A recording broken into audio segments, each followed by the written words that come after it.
प्रस्तावित रेल्वे ब्रिजच्या बांधकामानिमित्त आता हा जो आपला ब्रिज पाडण्यात येणार आहे, त्यानंतर जे डायव्हर्जन्स सोलापूरवासियांना घ्यायचे आहेत त्याबद्दल ऑलरेडी अधिसूचना जारी करण्यात आलेली आहे पोलीस आयुक्तालयाकडून.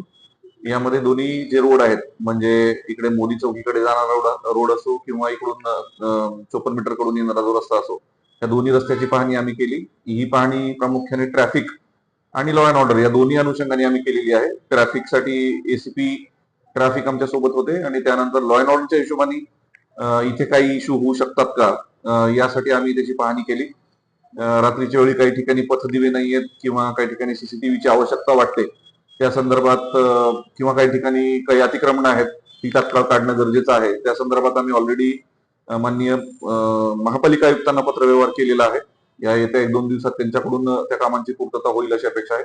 आणि त्याचबरोबर या दोन्ही रस्त्यांची सवय लागेपर्यंत सोलापूरवासियांना थोडस त्रासाला सामोरं जावं लागणार आहे, थोड्याशा गैरसोयीला सामोरं जावं लागणार आहे.